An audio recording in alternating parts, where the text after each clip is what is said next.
Eh ben, bonjour à toutes et à tous, et ben, nous voici pour un petit tuto encore boîte de vitesse. Donc, là, il s'agit d'une boîte de Suzuki Swift 4x4 M13, donc 1,3 litre de 2008. Donc, c'est un copain là qui a essayé qui a essayé de démonter cette boîte, qui s'est dit je vais faire une réflexion de boîte. Bon, il est tombé un peu sur des os, du coup il a tout lâché l'affaire et il me l'a redonné dans l'état. Du coup j'ai tout démonté déjà, tout est démonté, comme on peut le voir, les deux arbres, le différentiel, les fourchettes, le sélecteur de vitesse, les pignons de marche arrière, pignon de cinquième et le carter de cinquième. Les petits ressorts pour les fourchettes, les deux carters que j'ai nettoyés, donc ils sont tout propres, tout beaux. Donc ce qu'on va faire, c'est qu'on va faire un petit changement de roulement. Donc on va juste changer les roulements. Parce que bon, j'ai contrôlé l'intérieur, ça a l'air correct. Donc l'intérieur des arbres, c'est propre, ça tourne bien. Donc on va juste changer les roulements qui sont là. Donc nos deux roulements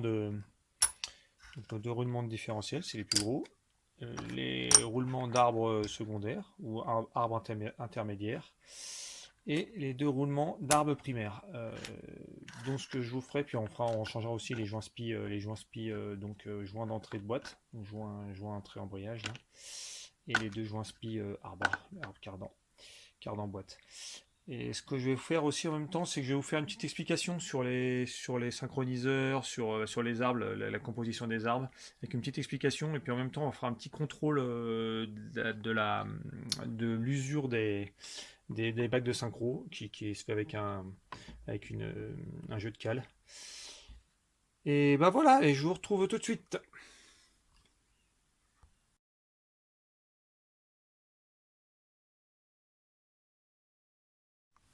Donc voilà, donc pour faire court, j'ai déjà pressé donc les roulements sur les arbres. Donc les deux roulements coniques plus les deux roulements droits à billes et les deux roulements à, à cône. Et j'ai pressé une cage à roulement, la cage à roulement de l'arbre secondaire, et j'ai mis le joint spi d'entrée de boîte. Donc c'était donc pour info, c'était le roulement d'entrée de boîte qui était mort. Il n'y a pas besoin de presser de cage à roulement sur l'autre partie, parce que vous verrez, c'est ajourné, donc de haut en bas, on verra ça tout à l'heure. Et du coup ça se mettra qu'à la fin, quand tous les arbres seront mis, le carter sera posé. Donc on vérifiera ça. Donc ce qu'on va faire maintenant, c'est qu'on va vérifier l'usure des bacs de synchro, voir si ça correspond aux normes constructeurs.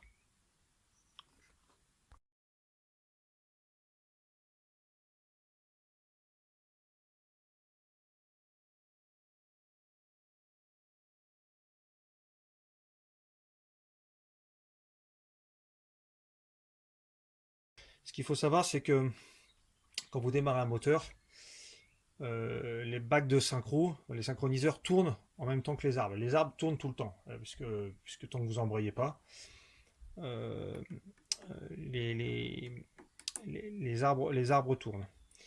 Dès que vous embrayez, vous désolarisez donc la boîte du moteur. Ça veut dire que les arbres vont s'arrêter de tourner. Enfin, ils vont pas tout à fait s'arrêter, ils vont continuer à tourner par inertie, mais si vous voulez, il y aura plus de force pour les entraîner.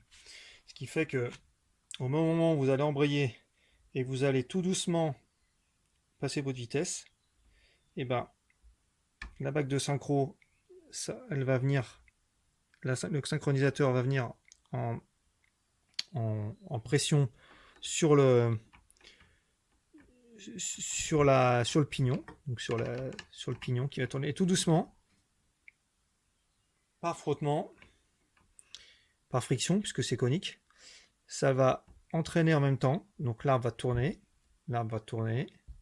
et ça va entraîner en même temps le pignon. Et une fois que le pignon va tourner à la même vitesse que l'arbre, et ben la bague, elle va synchroniser par des petits crans et bloquer tout le système. Voilà.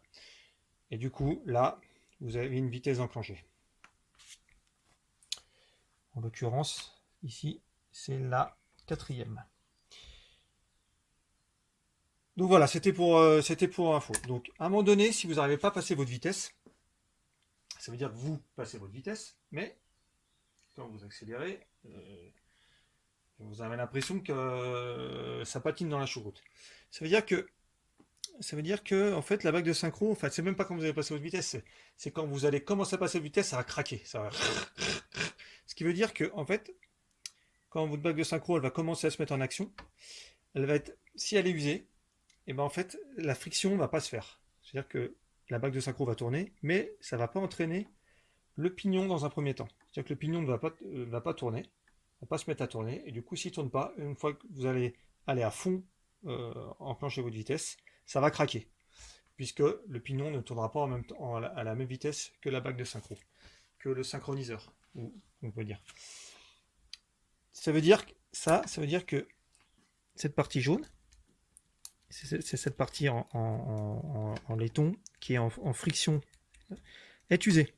Donc pour calculer, donc sur une Suzuki Swift, sur cette boîte-là, les constructeurs ils préconisent standard 0,7 mm d'épaisseur entre cette bague et 1 mm. Donc là, je me suis mis à 0,7 et je me mets et ça passe nickel. Si jamais le 0,7 ne passe pas, ça veut dire que l'usure est trop importante. On peut aller jusqu'à 0,5 grand maximum, mais ça veut dire que l'usure est trop importante et dans ce cas-là, il faudra changer ces bagues. Ces bagues qui s'usent plus, on va dire, que les bagues de pignon, que les pignons. Donc il faudra changer ces bagues. Voilà, donc là j'en ai un. Là, en haut, je le mets en pression, je regarde, et ça passe nickel, 0,7. Donc le synchroniseur est bon, les bagues sont pas usées. On peut passer à l'autre arbre.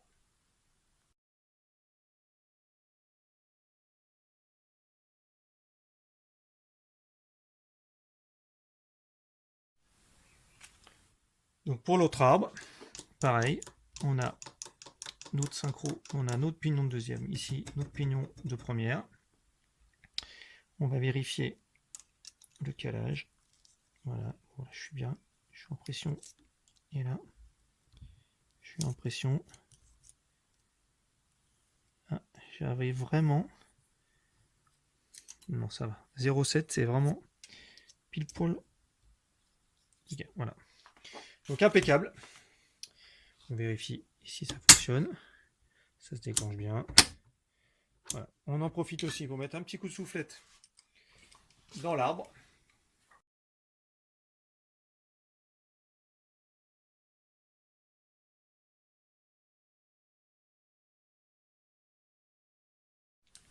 Donc une fois qu'on a vérifié les bagues de synchro, on en profite pour mettre un petit coup de soufflette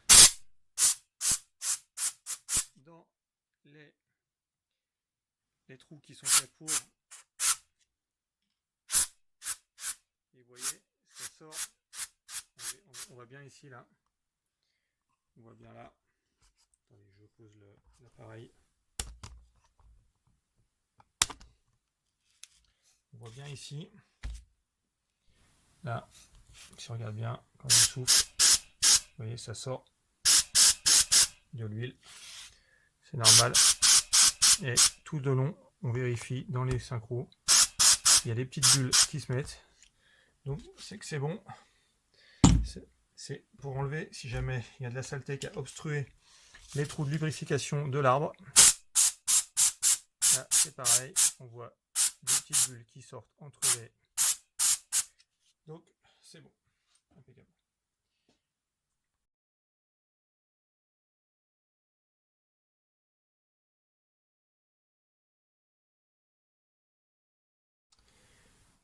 Donc une fois qu'on a mis le roulement sur le différentiel, donc là j'ai un roulement qui est là, l'autre il est sur le carter, parce que je me suis aperçu qu'il sera plus facile à emboîter sur le carter qu'après. Donc on va placer notre roue différentielle.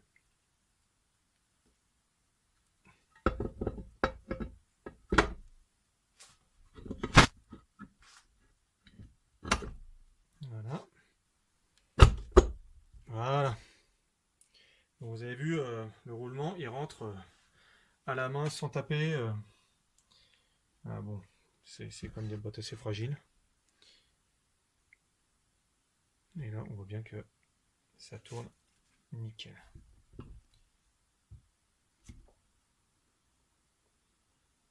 Voilà. Donc maintenant, on va mettre en place donc toute la pignonnerie, hein, c'est-à-dire les arbres et les fourchettes, tout en même temps. Et on peut voir ici, là, donc au niveau des trous où vont venir se loger les fourchettes, on a des trous au fond, des trous vraiment au fond, là. C'est des trous où vont venir des billes avec un ressort qui sont sur le côté, vous voyez, qui rentrent dans ces trous. Donc ça, c'est intéressant parce que le ressort long va être ici et les deux ressorts de même longueur vont être là. Il va falloir passer des billes et après brider. En fait, on va brider, non. On va pousser sur ces ressorts pour qu'il y ait un peu d'élasticité dans les axes de fourchette. Donc, on va essayer de faire ça tranquillement, hein. On va essayer déjà d'assembler fourchette, arbre, tout en même temps. Et tout poser en même temps. Allez, c'est parti.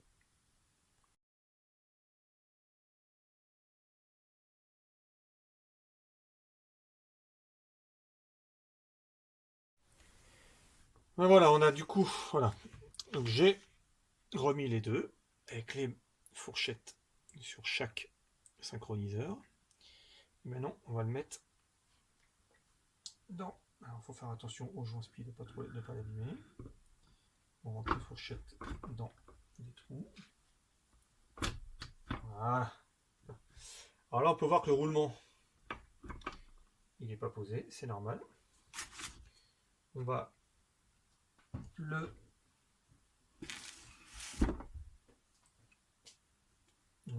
juste le poser avec un maillet. Et voilà. Le roulement, il affleure. Rien qui touche. On va pouvoir mettre un peu d'huile de boîte pour lubrifier tout ça. Les fourchettes, elles sont bien enfoncées.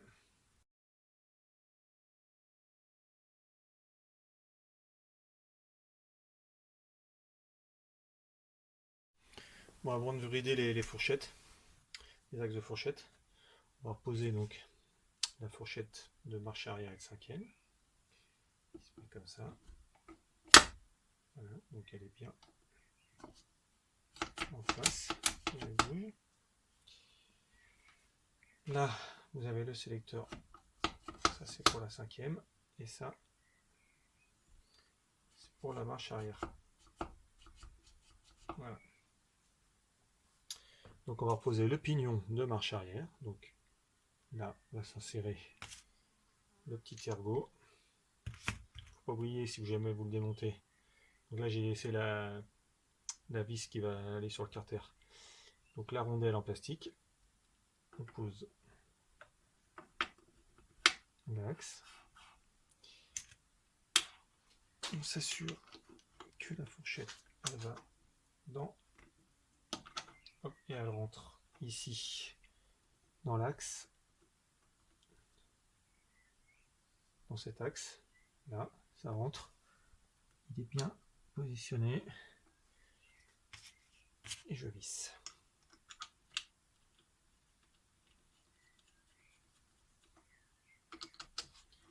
Donc là, je visse à 23 Nm. Exactement comme le préconise Suzuki. Donc on prend la clé, dynamométrique qu'on met à 23. Voilà.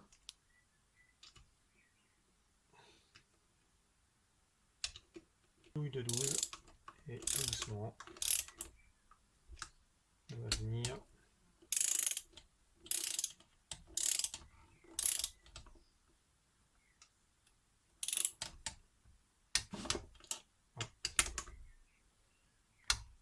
deux et voilà.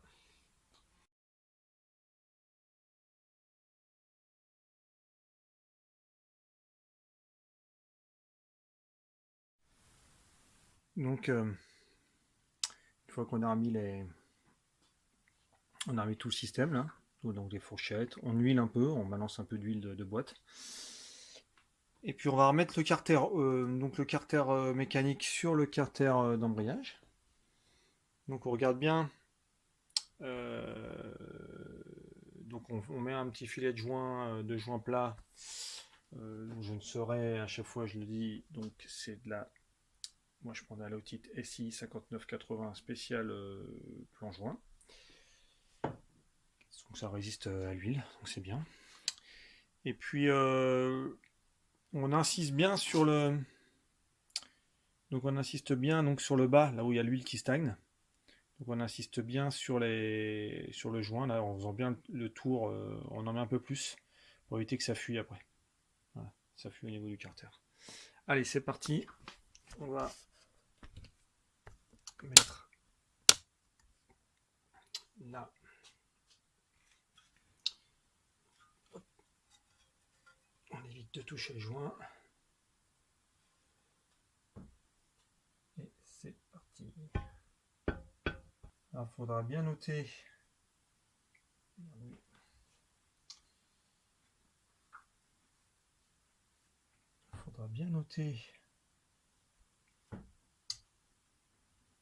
La vis, la position. Voilà, nickel. Ça rentre. On est bien collé. Voilà. On est collé, il n'y a plus qu'à visser. Donc on sort les vis du carter. Alors il y a deux vis, celles qui sont. Il y a deux vis à l'intérieur, donc c'est celle-là et celle-là. Il me semble que c'est le contraire, c'est celle-là, les deux vis ici, là, ces deux-là sont à l'intérieur donc de la boîte, donc on les vissera en dernier. Et puis bah, c'est parti, on commence à visser. Allez, on va visser. Donc c'est du 12. Donc il n'y en a pas beaucoup par rapport aux autres boîtes. 2. Alors il n'y a pas d'ordre de serrage, donc on va visser en escargot. Hein. Comme ça. 2.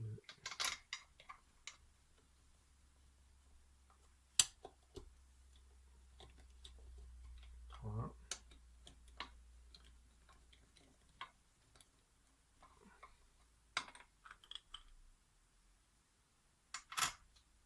Allez, on se retrouve à la fin quand j'aurai tout vissé. Et on les serre à 23 Nm, donc 23 kg. On se retrouve après le serrage.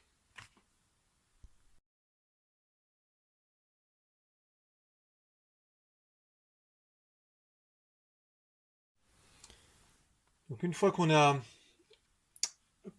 remis les boulons de carter, donc tous les boulons de carter et celle qui est à l'intérieur de la cloche d'embrayage, et ben on remet le boulon qui va brider l'axe de marche arrière. Donc c'est celui-là.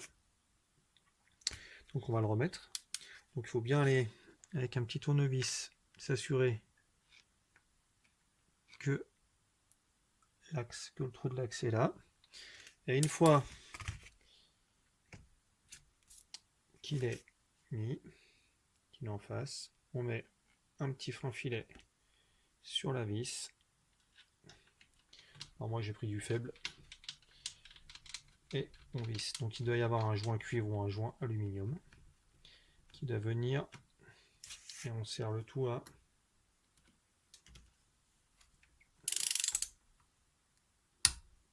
23 nm.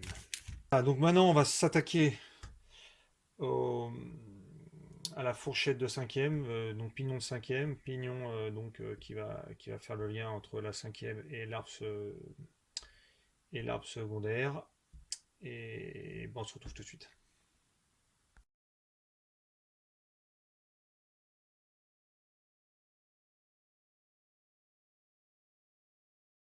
D'abord, avant de s'attaquer à ces pignons, on va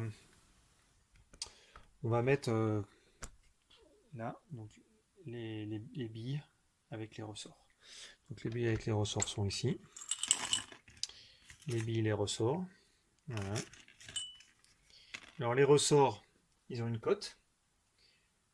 Donc on les voit bien là. Donc là c'est le long, les longs et les deux courts. Voilà. Le long et les deux courts. Là on a les billes, les trois billes, les rondelles et les boulons. Donc les codes, donc pour le grand, c'est 4. Donc on s'assure qu'il fasse bien 4. Ouais. Il fait 3,8.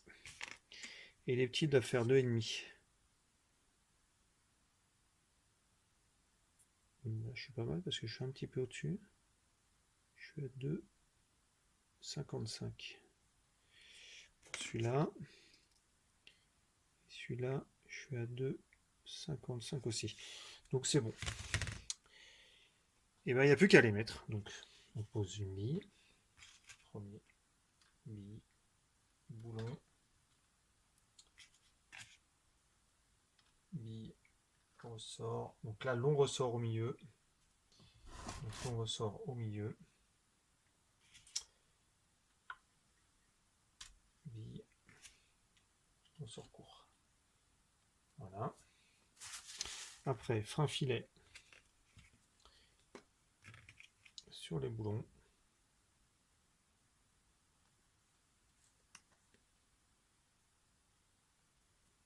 On va peine d'en mettre 2 tonnes.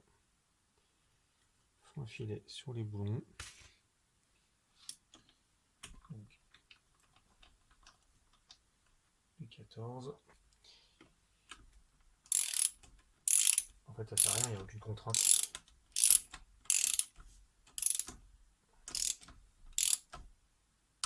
Hop, une. C'est pour ça qu'on va mettre un filet d'ailleurs. C'est tellement peu serré que. 2.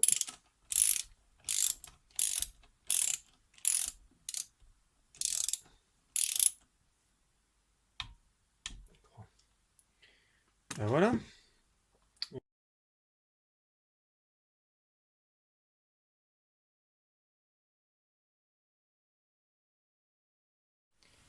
Donc première chose, on va remettre le haut du roulement, la cage à roulement. Donc vous voyez la cage à roulement qui va se mettre ici, comme ça. Donc là, on va venir tapoter tranquille avec un petit marteau avec une entretoise. On va venir caler, vous voyez, cet axe. Et une fois, alors pour après connaître la hauteur, pour pas trop comprimer le roulement et pour pas non plus trop pas assez le serrer, parce que là il y a cette plaque qui va venir comme ça dessus. Voilà, après, donc bloquer les deux roulements, d'arbre. Donc pour donc là, ça c'était la rondelle de réglage. Et ben on va contrôler la rondelle de réglage si elle est encore bonne ou s'il faut la changer. Voilà, donc on a mis un outil spray, puis on va tapoter bien droit pour faire rentrer. Donc là, petite résistance. Donc là, il y a encore un peu de jeu. Je vais enfoncer. Et là, il y a beaucoup moins de jeu. Donc on va rester comme ça. Peut-être encore un petit coup. Voilà, donc là je suis à ras.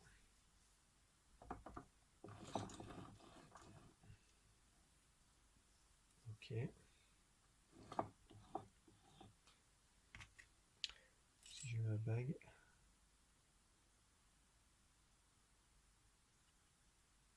La bague est fine. Alors, la bague, elle fait le pied à coulisse. Donc la bague, elle fait 0,8. Moins d'un millimètre. Donc 0,8.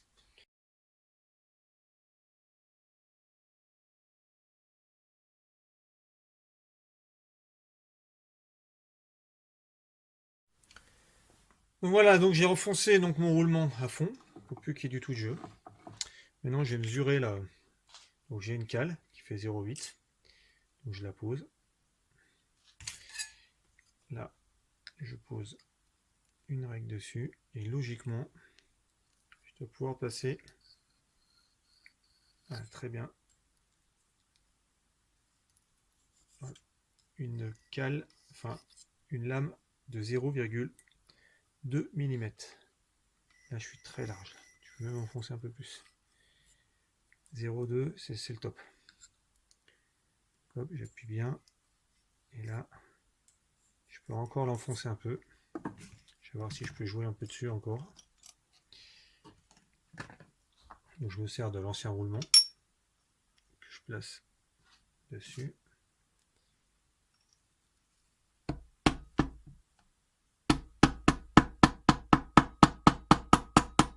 Sans taper trop fort. Voilà. Sinon après, ça peut tourner. Et là, je replace ma cale. Je replace. Et là. Ouais, et ben je suis bien. Je dois avoir 0,4 même.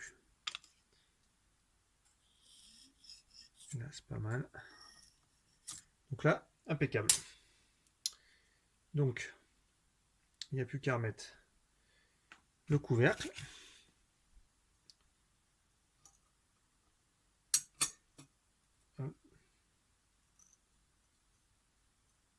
Le couvercle.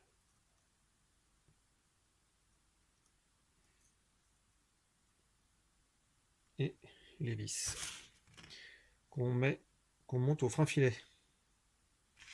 Allez, on se retrouve après. Donc juste pour info, les boulons se serrent à 10 kg. Donc encore plus faible que le 1,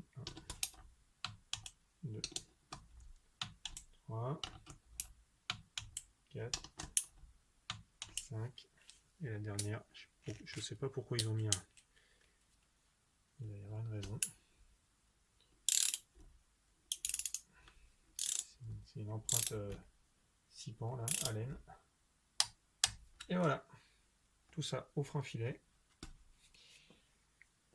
Maintenant, on va s'attaquer à la 5e vitesse, au pignon de 5e.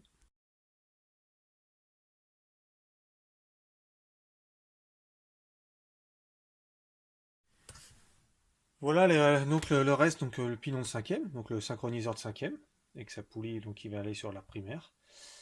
Et le pignon de 5e, qui lui va aller donc sur l'arbre intermédiaire.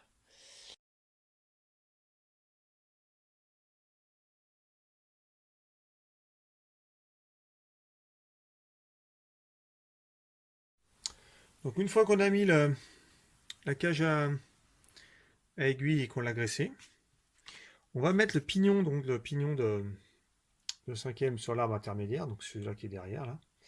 Parce qu'après, sinon ça va nous gêner si on le met après. Donc vous voyez, il y a une partie, un bossage ici qu'il n'y a pas de l'autre côté. Donc ce bossage va être à l'intérieur. Donc je le pose comme ça. Bossage ici. Et je le pose comme ça. Donc là, hop, je le pose, il s'envoie tout seul.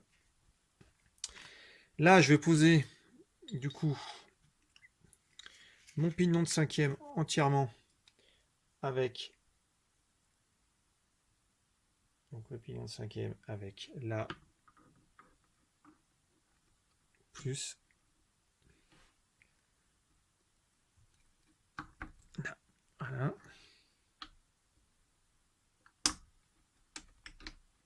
Voilà. Donc tout est rentré. Impeccable. Donc là, on va claveter tout de suite.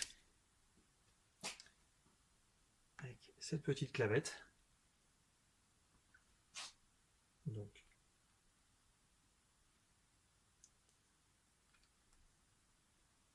tout petit.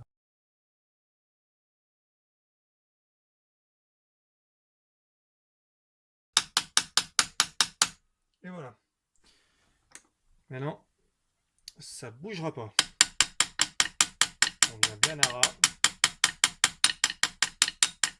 Faut pas que ça gêne. Voilà. Bon, après, si vous avez une grosse pince, peut-être que c'est mieux. Mais bon, comme ça, c'est pas mal aussi. Et puis, ça abîme rien. Voilà. Donc, on a la bague de synchro de 5e qui est là. Le synchroniseur de 5e.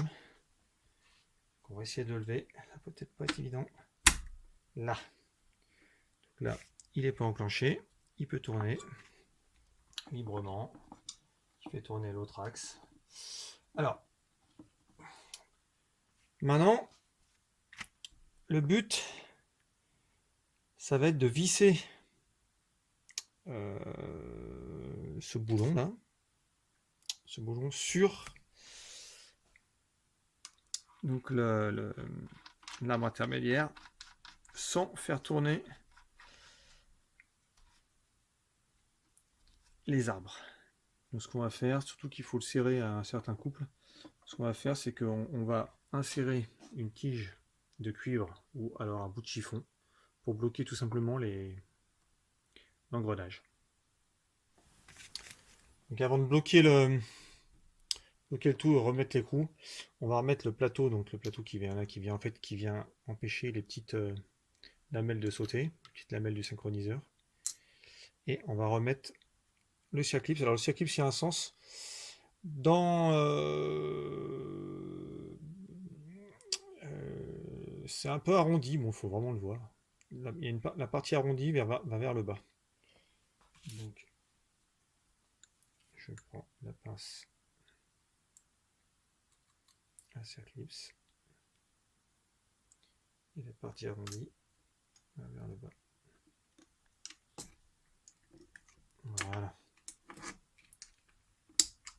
Et il est rentré. Ça y est. Tac.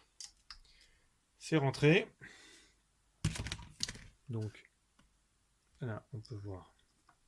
Ça ne bougera pas. Maintenant, il n'y a plus qu'à visser ça. Donc, j'ai renlevé le circlips parce que je voulais vous montrer, j'ai oublié de vous le dire. Vous voyez, il y a un petit repère là. Donc, sur l'arbre, en fait, il faut faire coïncider les rainures de graissage que vous voyez là. Donc, les rainures de graissage, c'est ça. C'est celle-là et celle-là. Il faut les faire coïncider au moins une avec le petit repère qu'il y a sur l'arbre. Voilà. Donc je vais juste redémonter le circlips pour vous montrer. Voilà. Donc pour info, le boulon qui sert donc au bout de l'arbre secondaire ou de l'arbre intermédiaire se sert à 70 kg. Et moi j'ai mis un chiffon pour bloquer la poulie, pour ne pas abîmer. Donc là je bloque et on va le mettre à 70 kg. Et voilà. À la fin, on repart en arrière. Voilà, chiffon, bon, il est un peu mâché, mais bon. Voilà. Donc une fois qu'on a remis le boulon est serré à 70 kg. Le boulon avec une douille de 26 c'est serré à 70 kg. Ben, il y a un ajournement dans l'arbre pour mater le boulon, pour éviter qu'il se desserre. Donc ça ne faut pas oublier. Voilà. Là, il bougera plus.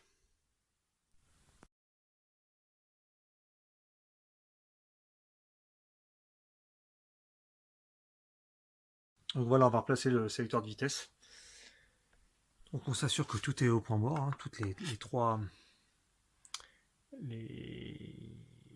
comment dire, les trois fourchettes sont bien alignées. Voilà. Le trou là-bas n'est pas obstrué. Donc le sélecteur de vitesse est au point mort. Donc la patte bien, la petite patte de sélection qui va appuyer sur les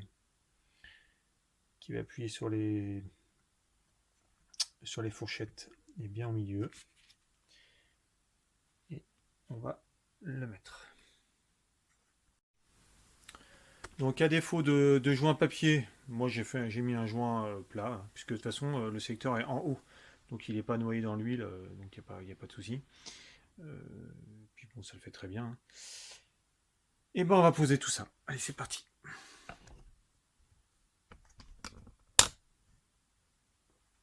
Donc sélecteur bien en face.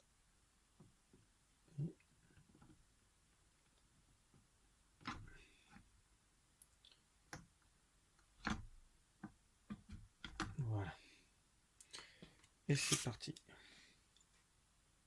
Donc la pâte qui vient là.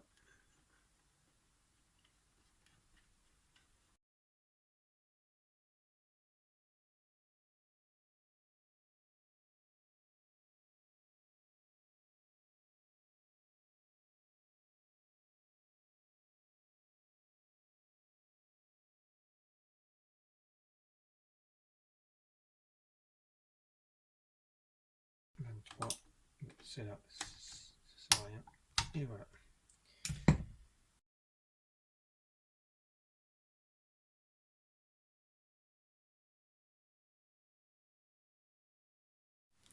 Donc une fois qu'on a remis le sélecteur de vitesse, on remet donc il y a deux vis qui se mettent une là et une là. Voilà, ça c'est des vis qui viennent bloquer. En fait, c'est des vis, c'est des butées. Donc c'est des butées. On a une petite et une grande. Voilà. Donc on les revisse au couple donc de 23 Nm et avec du frein filet.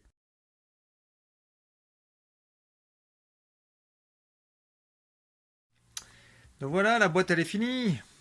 Fini de remonter. Donc tout fonctionne bien. J'ai testé les vitesses impeccables. Faudra pas oublier de remettre le tachymètre, là, le capteur de vitesse sur sur la boîte. Le nettoyer surtout, parce qu'il y a il y a un aimant au bout. Donc bien enlever limaille qui peut s'être collée dessus. Les joints spi cardans, donc 1 et 2. Le couvercle de, de la boîte, donc de l'étage de 5e. Le feu de recul, qu'il faudra serrer à 23 newtons. Alors, moi, je l'ai testé avec un ohmmètre pour voir si ça marchait, donc ça marche. Et puis, qu'est-ce qu'il y a à dire? Bah voilà, tout est bien. Remettre un petit peu d'huile dedans quand même, et puis voilà. Bah voilà, bah merci d'avoir suivi ma vidéo, et puis à une prochaine. Au revoir.